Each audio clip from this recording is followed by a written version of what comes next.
Greenland, the world's largest island, sits between the Arctic and Atlantic Oceans. For centuries, it was largely overlooked by the world, its icy expanse seen as remote and inhospitable. But today, Greenland is emerging as a global hotspot, drawing the attention of nations and corporations alike. As climate change accelerates, melting ice is opening up new shipping routes through the Arctic, routes that were once impassable. This transformation is also revealing vast, untapped resources beneath Greenland's surface: rare earth minerals, oil, and natural gas. These resources are increasingly vital for modern technology and energy, making Greenland not just a scientific curiosity, but an economic and strategic prize. Greenland's location is crucial.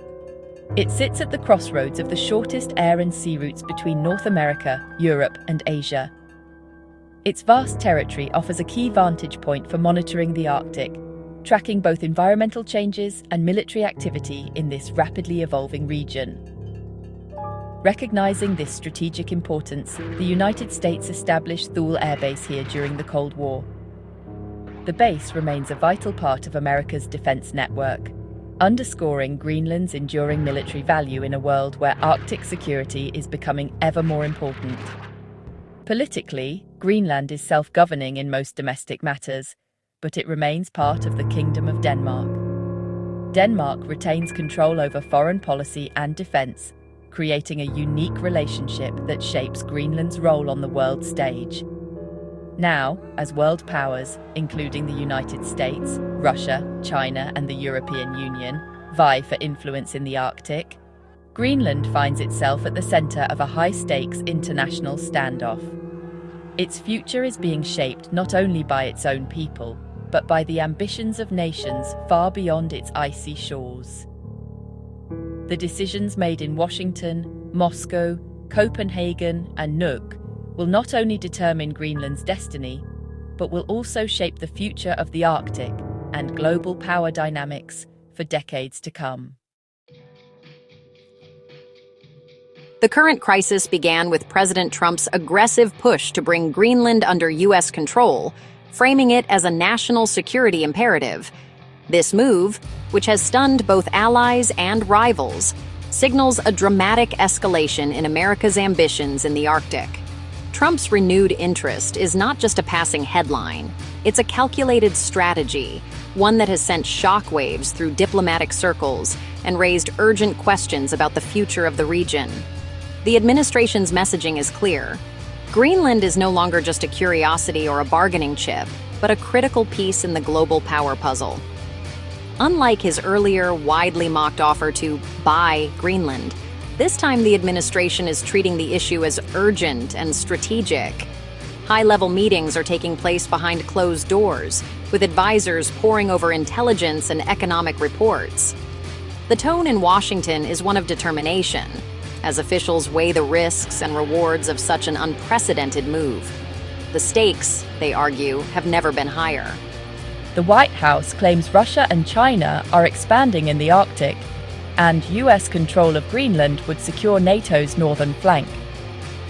Officials warn that if America does not act, its adversaries will fill the vacuum, threatening Western interests and global stability. The Arctic is rapidly becoming a new arena for great power competition, with Greenland at its center. Trump argues that Greenland would give the US unmatched surveillance and military reach in the Arctic. Control over Greenland's vast territory would allow the US to monitor rival activities, deploy advanced radar systems, and project power across the polar region. Military planners see it as a strategic outpost, vital for both defense and deterrence. Economic motives are clear. Greenland's rare earth minerals could break US dependence on China for critical technology components. The island's untapped resources are drawing the attention of American industry, eager to secure new supply chains for everything from smartphones to advanced weaponry. For the administration, economic security is national security. The administration's tone is forceful, casting Denmark's sovereignty as a liability and straining relations with a key NATO ally. Danish leaders have pushed back, calling the proposal absurd and reaffirming their commitment to Greenland's autonomy. Yet, the U.S. is undeterred, pressing its case with a mix of pressure and persuasion, risking a diplomatic rift within the alliance. This transactional approach marks a sharp break from traditional diplomacy, where alliances and mutual respect have long been the foundation of U.S. foreign policy.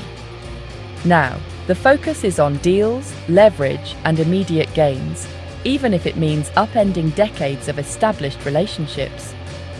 The result is a tense confrontation, with uncertainty hanging over every negotiation. Allies are wary, adversaries are emboldened, and the world is left to wonder what comes next. The US is prioritizing its interests, challenging established norms and alliances. This bold new posture is reshaping the global order, forcing other nations to reconsider their own strategies in response to America's assertiveness. The world is watching to see how far Washington will go and whether this gamble will pay off or spark a new era of geopolitical rivalry in the Arctic and beyond. The Greenland crisis follows a major U.S. military operation in Venezuela, which ousted President Maduro and emboldened the Trump administration. The swift victory in Venezuela reinforced a worldview in Washington that favors unilateral action and military strength. Now, the administration is applying that same assertive strategy to the Arctic, seeking to secure American interests and reassert global primacy. But unlike Venezuela, Greenland involves a stable NATO ally, making the situation far more complex. The rapid succession of these moves signals a confrontational U.S. posture, unsettling allies and alarming adversaries. The world is on edge as America's ambitions grow. Russia, the largest Arctic nation, views the US push for greater influence in Greenland as a direct and growing threat to its security, sovereignty, and long-term economic interests. For Moscow, the Arctic is not just a remote frontier. It is a region of immense strategic value, deeply tied to national pride and survival. The presence of American forces so close to Russian territory is seen as a challenge that cannot be ignored. The Arctic is the heart of Russia's northern fleet and a cornerstone of its nuclear deterrent. Any significant US military buildup in Greenland could potentially box in Russian forces, limiting their freedom of movement and threatening the balance of power in the region. Moscow fears that new American bases or missile systems could undermine its ability to defend its northern approaches, making the Arctic a new front in global military competition. Russian officials have repeatedly called the American justification for expanding its presence a mere pretext for unchecked expansionism. They warn that such moves violate established international law and threaten the fragile balance that has kept the Arctic relatively peaceful. Moscow accuses Washington of using security concerns as a cover for advancing its own interests at the expense of others. In response, Moscow is working to position itself as a defender of global order and multilateralism, seeking to rally support from nations wary of US unilateralism. Russian diplomats are active at the United Nations and other forums, arguing that the Arctic should remain a zone of cooperation, not confrontation. They emphasize the need for dialogue and respect for international agreements. Russia's economic ambitions are also at stake. The development of the Northern Sea Route, which could become a major global shipping lane as ice recedes, and the exploitation of vast oil and gas reserves in the Arctic are central to Moscow's future plans. Billions of dollars in potential revenue and thousands of jobs depend on stable access to these resources. A dominant US presence in Greenland could undermine Russia's control over emerging shipping lanes and resource zones, threatening both its economic security and its influence over the Arctic's future. Moscow worries that American power could reshape the rules of the game, sidelining Russian interests in the process. Moscow's response is driven by a combination of military necessity and economic ambition. The Kremlin is determined to protect its interests, even as the risks of confrontation grow. The Arctic is now a flashpoint between superpowers, where military maneuvers and economic competition are increasingly intertwined. As tensions rise and the world watches, the stakes in the Arctic have never been higher, with the future of the region, and perhaps global stability, hanging in the balance. High-level talks at the White House brought together the US, Denmark, and Greenland to seek a diplomatic solution. Denmark's foreign minister led the delegation, defending sovereignty while trying to preserve the US alliance. Greenlandic officials insisted their people must have a say in any decision. The summit ended without a breakthrough. The US repeated its demands, while Denmark and Greenland firmly refused. The only agreement was to form a working group for further dialogue, buying time but leaving tensions unresolved. The lack of resolution keeps the crisis simmering, with the core American demand still on the table. The world waits for the next move. In response to US pressure, European NATO members launched Operation Arctic Endurance, deploying troops to Greenland. Denmark leads, joined by Germany, France, Norway, and Sweden, signaling solidarity and reinforcing Danish sovereignty. The exercise is officially about cold weather training, but it's a clear message to Washington. Greenland's future is a European and alliance concern. The operation demonstrates European capacity to operate in the Arctic and complicates the US strategy. It's military diplomacy, showing unity without direct confrontation. The presence of Allied troops shifts the dynamic, turning a bilateral dispute into a multilateral standoff. The US must now weigh the risk of alienating key allies. The Arctic has become a proving ground for NATO's unity. Greenland is not just a territory, it's an autonomous nation within the Kingdom of Denmark with its own parliament and government. The Self-Government Act of 2009 gave Greenland control over most domestic affairs and recognized its people's right to self-determination. Independence is a powerful aspiration, but economic dependence on Denmark and legal constraints make it a distant goal. Copenhagen retains authority over foreign policy and defense, so any deal with the US must go through Denmark.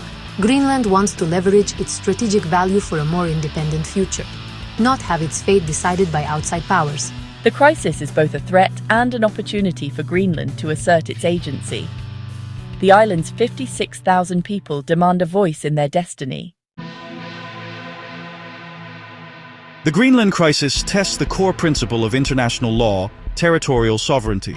Denmark's refusal to sell or transfer Greenland means any US annexation attempt would violate international law. Russia and others frame the dispute as a defense of global order against American overreach. President Trump's public disregard for international law has unsettled allies and emboldened adversaries. For Europe, defending Greenland's sovereignty is about upholding the rules-based system. If sovereignty can be challenged here, it can be challenged anywhere. The outcome will shape the future of international law. The Arctic is no longer remote. It's a central arena for global competition, with Greenland at its heart. As of January 16, 2026, the Greenland crisis is a dangerous intersection of geography, history, and superpower ambition. The Washington summit bought time, but the core conflict remains unresolved. Operation Arctic Endurance shows Europe's resolve, turning the crisis into a test of alliance unity. Greenland and Denmark are caught in the middle, resisting pressure and seeking allies. The US frames its push as a security necessity. Russia sees it as a threat. Europe rallies to defend sovereignty.